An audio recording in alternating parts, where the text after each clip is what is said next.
மக்களுக்கு நல்லது பண்றதுக்கு அரசியலுக்கு வாங்கடா, கொள்ளை அடிக்கிறது கொலை பண்றதுக்கு மாடா அரசியலுக்கு.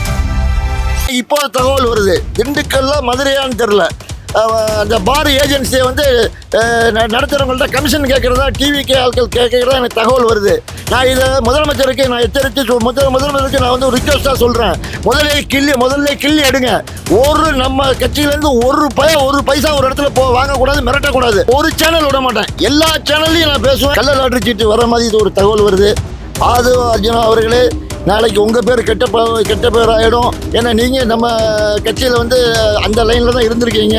ஐயா வணக்கம். வணக்கம். திருச்சி கிழக்குல ஸ்டாலின் அவர்கள் நிற்க போகிறதா தகவல்கள் வந்துட்டு இருக்கு. தாவேகா சார்பாக யார் யார் நிற்க போகிறாங்க, வெற்றி யாருக்கு இருக்கும்? அதாவது நீங்கள் சொன்ன மாதிரி மு.க. ஸ்டாலின் நிற்க போகிறதா தகவல் வந்திருக்கு. அதே நேரத்தில் டிவிகேயில் வந்து ஒரு கசிவு ஒன்று வருது, திரிஷா அவர்கள் நிற்கலாம் அப்படின்னு ஒரு கசிவு வருது. ஆனால் நான் திருச்சிக்காரன்ல, எனக்கு அந்த மக்களுடைய பல்ஸ் தெரியும். அதாவது எப்படின்னு கேட்டிங்கன்னா, ரெண்டாவது சகாயமுடைய நேம் அடிபடுது. சகாயம் நேம் வந்து very popular name, straight forward. Vijay எப்படி ஸ்ட்ரைட் ஃபார்வர்டாக இருக்கணும்னு ஆசைப்படுறாரோ அதே தான் சகாயம். அதனால் சகாயத்தை தேர்ந்தெடுக்கலாம். திரிசாங்கிறது ஒரு நடிகை, அவ்வளோதான். அது பெரிய எடுபடுறதுக்கு வாய்ப்பு இல்லை. இதை மீறி விஜய் அவங்கள நிப்பாட்டினாங்கன்னா அடி வாங்கிடும், தப்பாகிடும். போட்ட கணக்கு தப்பு. தாவேகா தலைவரோட முகத்துக்கு தான் எல்லாம் வாக்களிக்கிறாங்க. த்ரிஷா வரணும்னு சொல்லிட்டு எல்லாம் விருப்பப்படுறாங்களே. அப்போ ஒத்துக்க முடியாது. அதாவது ஒரு யானையை அடிக்கணும்னா இன்னொரு யானை வேணும்.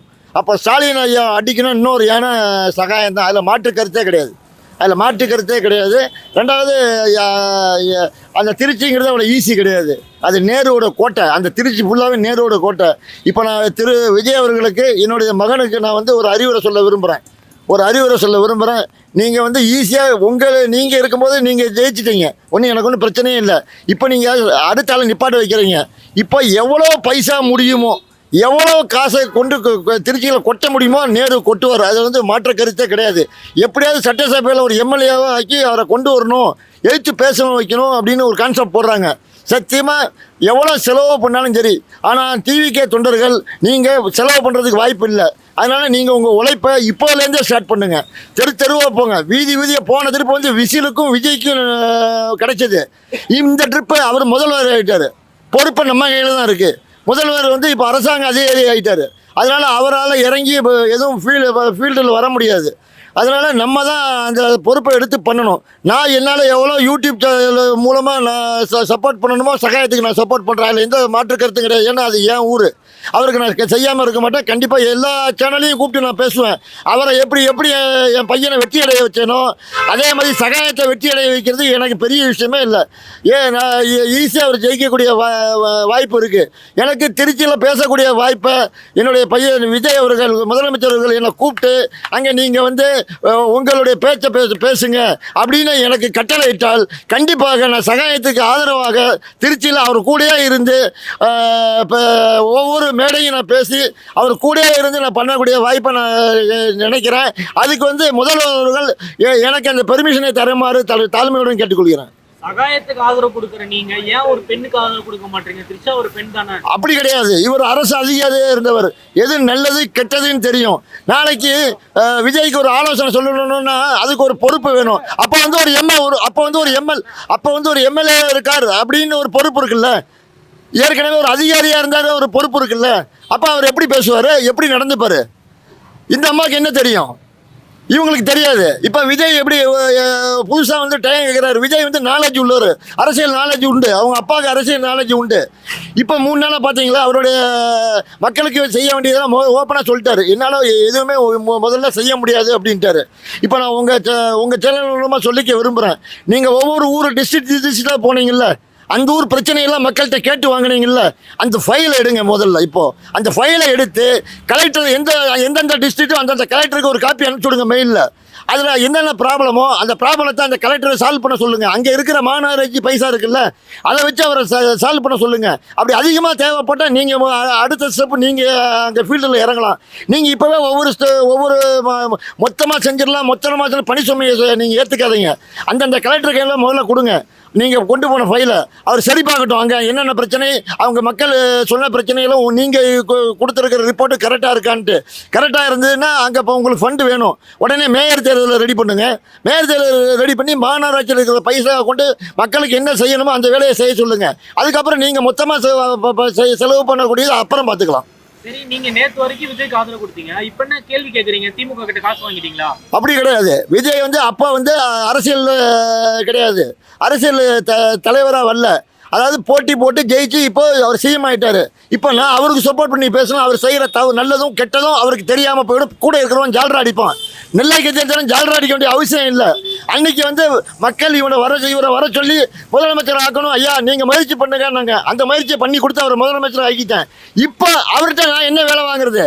ஏன் மக்களுக்கு என்ன வேணும், ஏன் மக்கள் என்னெல்லாம் தேவை சொன்னாங்க, அதான் அவருக்கு ஒவ்வொரு ட்ரிப்பும் ரிமைண்ட் பண்ணுவேன். எதிர்கட்சி மாதிரி கேட்பேன், எனக்கு செஞ்சு கொடு, இதை எப்படி செய்யலாம், அதுக்கு ஆலோசனையும் நான் சொல்கிறேன். அதாவது ஒன்று செய்ய சொல்லிட்டு நான் ஒதுங்கலை. இந்த ஒரு செயல், இதை செஞ்சுருக்கீங்க, இதை செய்யணும், இப்படி செய்யுங்க, அதுக்கு நான் அறிவுரை கண்டிப்பாக என் பையனுக்கு சொல்லாமல் இருக்க மாட்டேன்.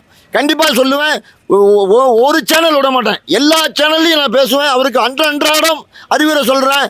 அவரை என்ன ஒரு தர பார்க்கறதுக்கு ஒரு சந்தர்ப்பம் கிடைச்சதுன்னா நான் அவரை டெய்லியே கான்டாக்ட் பண்ணி இந்த இடத்துல நடக்குது, இந்த இது சரியில்லை அப்படிங்கிறாங்க. ரெண்டாவது, எனக்கு இப்போ ஒரு தகவல் வருது, திண்டுக்கல்ல மதுரையான்னு தெரில, அந்த பார் ஏஜென்சியை நடத்துகிறவங்கள்ட்ட கமிஷன் கேட்குறதா டிவிகே ஆட்கள் கேட்குறதா எனக்கு தகவல் வருது. நான் இதை முதலமைச்சருக்கு நான் எச்சரித்து முதலமைச்சருக்கு நான் ஒரு ரிக்வஸ்ட்டாக சொல்கிறேன். முதல்ல கிள்ளி எடுங்க. நம்ம கட்சியிலேருந்து ஒரு பைசா ஒரு இடத்துல வாங்கக்கூடாது, மிரட்டக்கூடாது. அதை மாத்திரம் நீங்கள் நம்ம கட்சி தொண்டர்களுக்கு நீங்கள் ஒரு வார்த்தை சொல்லுங்கள். நான் யூடியூப்பில் அந்த பசங்களுக்கு எல்லாருக்குமே நான் சொல்கிறேன், தலைவன் கஷ்டப்பட்டு ஓட்டு வாங்கியிருக்கான், ஜெயிச்சிருக்கார், முதலமைச்சர் ஆறாரு. அதில் நம்மளால் பங்கு ஒன்று கூட கிடையாது. உங்களால் இல்லை, என்னால் நான் சொல்லுவேன். நான் 5 வருஷம் அவரை பேசி கொண்டு வந்தேங்கிறது நான் சொல்லுவேன்.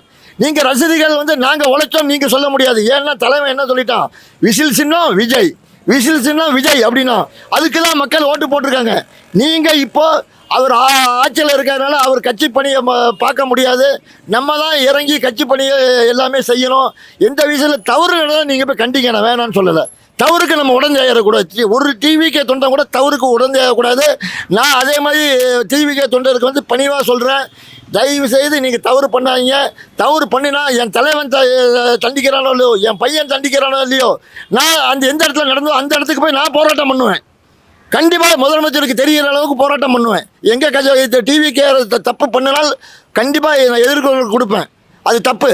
மக்கள் விஜயை நம்பி என் பையனை நம்பி ஓட்டு போட்டிருக்காங்க. அதனால் தயவு செய்து அவர் பேரை களங்கப்படுத்தாமல் இருங்க. ஏதாவது பிரச்சனைனா நீங்கள் போங்க, நான் வேணான்னு சொல்லலை. கள்ள லாட்ரி சீட்டு வர மாதிரி இது ஒரு தகவல் வருது.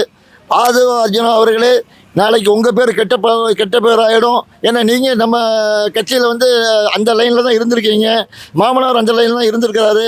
அதனால் கட்சி பேர் உடையும். இந்த தவிர யார் செய்தாங்க பாருங்கள். முதல்ல நம்ம கட்சியோட ஐடி இருக்கான்னு பாருங்கள். ஐடி இருந்ததுன்னா அந்த ஐடியை முதல்ல அவரை கேன்சல் பண்ணுங்கள். இந்த மாதிரி ஒரு அக்யூஷன் நம்மளோட கட்சியில் இருக்கக்கூடாது. அதே மாதிரி ஒவ்வொரு தவறு செய்தாலும், எந்த இடத்துல யார் தவறு செய்தாலும் நம்ம கட்சி ஆளாக இருந்தால் முதல்ல ஐடியை கட் பண்ணுங்கள். ரெண்டாவது, நான் டிவிக்கு தொண்டருக்கு ஏற்கனவே சொல்லியிருக்கேன், நீங்கள் தவறு செய்ய எங்கே போகிறீங்களோ தயவு செய்து உங்கள் ஐடி கார்டு, கொடி, துண்டு, இதெல்லாம் கட்சி துண்டு இதெல்லாம் எடுத்துகிட்டு போகாதீங்க. அப்படி ஒரு தொண்டன் எங்களுக்கு தேவையில்லை. என் பையனுக்கு அது அவசியமும் கிடையாது. அவன் நீதி, நேர்மை, நியாயம் இப்படி இருக்கிறவன் தான் கட்சிக்கு வரணும்னு சொல்கிறாரு, சொல்கிறாரு. இல்லை, அவனை களை எடுக்க சொல்கிறேன். நான் மீண்டும் புஷி ஆனந்துக்கும் ஆதரவு அர்ஜுனாவுக்கும் நான் சொல்கிறேன், கட்சி தொண்டர்கள் எங்கேயாவது தவறு செய்தால் அந்த ஸ்பாட்டுக்கு போங்க. நம்ம ஆளான்னு பாருங்கள். நம்ம ஆளாக இருந்தால் ஒரு தடவை வான் பண்ணுங்க. இல்லை உண்மையிலே ரொம்ப தப்பான செயலில் செஞ்சுருந்தா கட்சியை விட்டு இன்னைக்குங்க அவனை முதல்ல.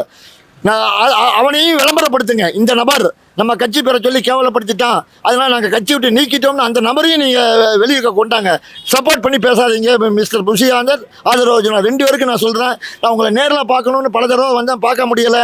நீங்கள் இந்த பேட்டியை பார்த்து என்னை பார்க்கணுன்னு நினச்சிங்கன்னா என்னை அழைச்சிட்டு போங்க, நான் கண்டிப்பாக வரேன். நான் இன்றைக்கி இல்லை, என்னைக்கு விஜய் கட்சி ஆரம்பித்தாரோ அன்றைக்கி மெம்பர்ஷிப் வாங்கினவன். அதே மாதிரி விஜய் ஆட்சிக்கு வருவார், அவரை கண்டினியூ பண்ணுவார்.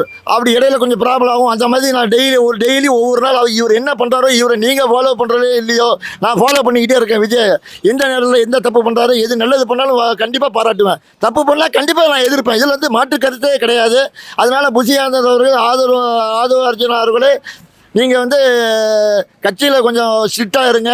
உங்களுக்கு கீழே உள்ளவங்களை ஸ்ட்ரிக்டாக இருக்க சொல்லுங்கள். மாவட்ட செயலாளர்களை எங்கே நம்ம ஆட்கள் எந்த தவறும் செய்யக்கூடாது. இந்த கஞ்சா அந்த மாதிரி போதைப் பொருள்லாம் நம்ம ஆட்கள் வந்து விற்பதோ அது சம்மந்தமாக டீல் பண்ணுவதோ கொஞ்சம் கவனமாக இருங்க. நான் இதை தான் உங்களை பார்த்து சொல்லணும்னு நினைக்கிறேன். உங்களை பார்க்க சந்தர்ப்பம் இல்லை. அதனால் அது எனக்கு ஒரு சந்தர்ப்பம் கொடுத்தா நான் உங்களுக்கு உண்மையாக இருந்து எல்லா விஷயத்தையும் சொல்கிறேன்.